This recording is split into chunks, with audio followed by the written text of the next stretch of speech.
Dans la vidéo précédente, nous avons vu comment installer OpenCV et nous avons aussi affiché l'image ci que vous voyez là en utilisant certaines fonctions de la librairie OpenCV. Dans cette vidéo, nous allons voir par nous-mêmes étape par étape comment lire, afficher et enregistrer une image sur notre PC. Donc, le code que nous avons utilisé dans la vidéo précédente, je l'ai supprimé. Donc maintenant, je vais écrire ce code étape par étape et je vais aussi vous expliquer. Je vais donc commencer par inclure la bibliothèque de OpenCV. Pour cela, je fais un include. Ensuite, j'indique la bibliothèque que je souhaite inclure dans OpenCV. Ensuite, je précise le fichier HPP que je souhaite utiliser ici là. Donc, nous allons utiliser dans ce cours le fichier opencv.hpp. Le fichier opencv.hpp, c'est un fichier dans lequel est inclus tous les autres fichiers de la librairie de OpenCV. Donc, en incluant ce fichier-ci, nous avons la possibilité d'utiliser toutes les fonctions de la librairie de OpenCV. Ensuite, je vais faire un autre include pour inclure certaines fonctionnalités du langage de programmation C. Donc, je vais inclure la bibliothèque IOStream. Et là, après, je vais ajouter ces deux lignes-ci. Ça va nous permettre d'une part d'utiliser les fonctions de la librairie de OpenCV sans toutefois inclure CV devant le nom de la fonction. Et aussi dans le cas de certaines fonctions du langage de programmation C, ça va nous permettre de les utiliser sans toutefois inclure std devant. Donc maintenant, nous avons besoin de créer notre fonction principale qui est la fonction min. Donc c'est par cette fonction-ci que commence notre programme. Donc c'est à l'intérieur de cette fonction-ci que nous allons inclure notre code pour lire, fichier et enregistrer une image. La première chose à faire maintenant, c'est de lire l'image sur notre disque dur. Donc pour cela, je vais créer une variable avec le type mat qui veut dire matrice et le nom de la variable, je vais l'appeler img. Et ensuite, je vais appeler la fonction de OpenCV imread, qui est une fonction qui permet juste de charger l'image de notre disque dur dans cette variable ici, sous forme de matrice. Le premier paramètre de cette fonction-ci, c'est le nom de l'image qu'on souhaite charger. Donc, l'image que nous souhaitons charger se prénomme Lena.png. Maintenant, ce qu'il nous reste à faire, c'est de préciser le chemin complet qui mène vers cette image ici par rapport à notre programme. Donc, pour cela, je vais faire 2.//. Ce qui veut dire que l'image lena.png se trouve 2 dossiers en arrière par rapport à l'exécutable de ce fichier-ci. Donc, pour mieux comprendre cela, il faut venir ici dans le dossier build et ensuite debug. Donc là, on peut remarquer que l'exécutable de notre programme qui sera créé après l'exécution de ce programme-ci sera sauvegardé dans le dossier debug. Et par rapport à ce dossier, le fichier Lena se trouve 2 dossiers en arrière ici. Donc ensuite, point virgule pour marquer la fin de l'instruction.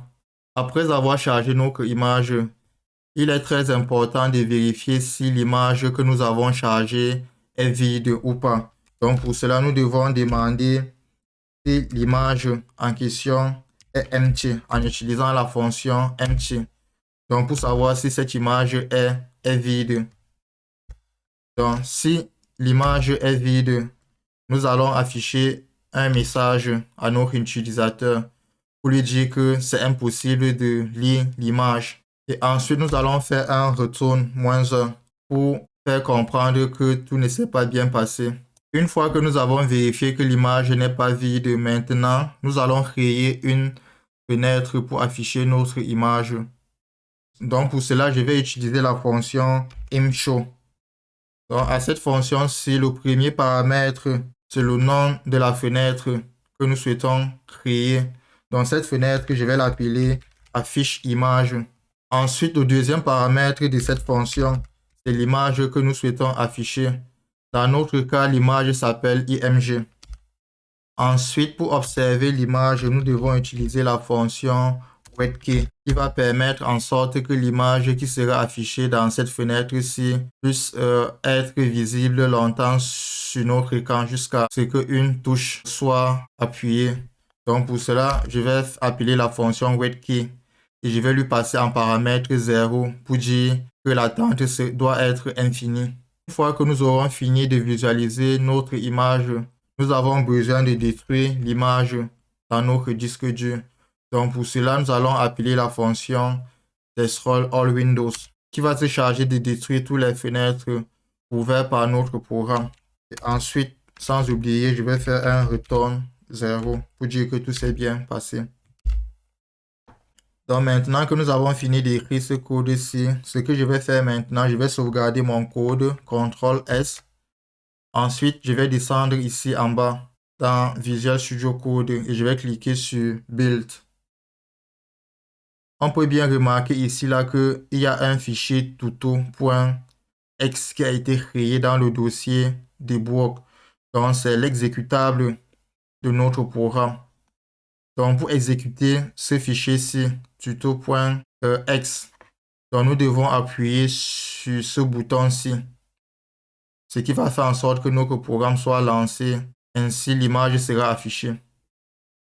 Comme on peut le voir sur cette fenêtre-ci qui vient de s'afficher, on peut voir notre image Lena que nous avons passée ici en paramètre affichée dans cette fenêtre-ci. Et ici, en haut, on peut voir le nom de la fenêtre affiche image que nous avons attribué ici à notre fenêtre.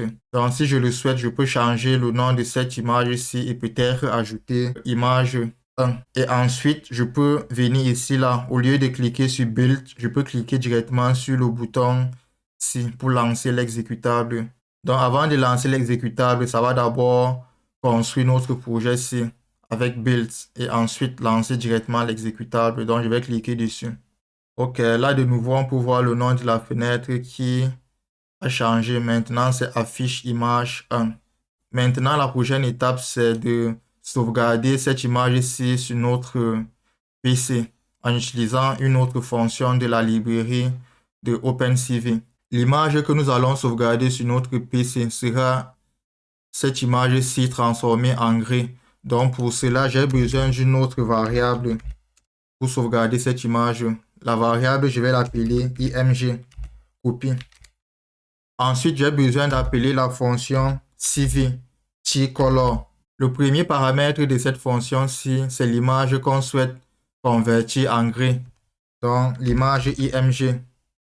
Ensuite, le deuxième paramètre, c'est la variable dans laquelle on souhaite sauvegarder cette image qui sera convertie. Dans notre cas, image copy.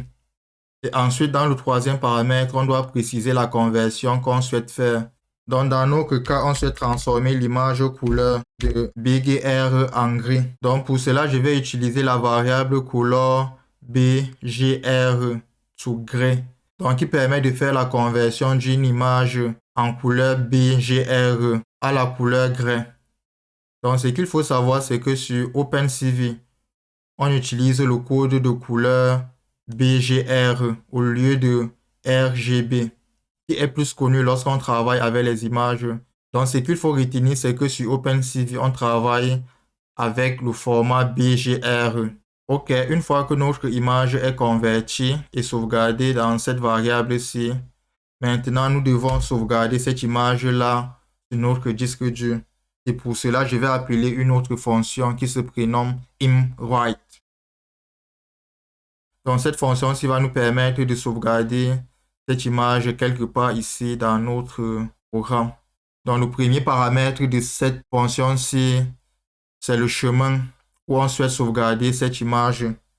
Donc, dans notre cas, nous allons sauvegarder cette image dans le même dossier où est sauvegardée l'image Lena. Donc, le nom de cette image-ci, je vais l'appeler image copie. Et le type de cette image, je vais lui donner PNG. Et ensuite, le deuxième paramètre de cette image, c'est l'image qu'on souhaite sauvegarder sur ce format-ci. Donc, dans notre cas, la variable s'appelle img copy. Maintenant, si j'exécute ce programme-ci, vous allez voir dans notre dossier tuto que l'image avec le nom image copie va s'afficher ici. Donc, je vais une fois de plus venir ici en bas et lancer le programme en appuyant sur ce bouton-ci. Donc, on va voir qu'il y a l'image d'Elena qui s'affiche toujours là parce que ici en bas, nous avons été affiché cette image. Ce qui est plus important pour nous maintenant, c'est cette image-ci que nous avons enregistrée sur notre PC. Donc, qui a été créée dans le dossier tuto. Donc, si je clique sur cette image ici, vous allez voir que c'est une image en gris. Donc, si je le souhaite bien, je peux venir ici en bas et aussi créer une autre fenêtre pour afficher l'image en gris que nous avons créée. Donc, pour cela, je vais donner un autre nom à une autre fenêtre, puisque cette image-là, nous allons l'afficher sur une autre fenêtre. Et la fenêtre, là, je vais l'appeler image-copie. Et ensuite, le deuxième paramètre, c'est le nom de l'image que nous souhaitons afficher. Donc, img copie. Donc, une fois de plus, je vais lancer mon programme. Et là, on peut voir une autre nouvelle fenêtre avec l'image en gris que nous avons créée. Donc, la première image, c'est cette image-ci qui est en couleur. Et ensuite, la deuxième image, c'est cette image-ci qui est en gris. Donc, c'était tout pour cette vidéo. Je te remercie d'avoir suivi cette vidéo jusqu'à la fin. Si la vidéo t'a plu, like la vidéo et partage-la au maximum. Et n'oublie pas de t'abonner sur cette chaîne. On se retrouve dans la prochaine vidéo.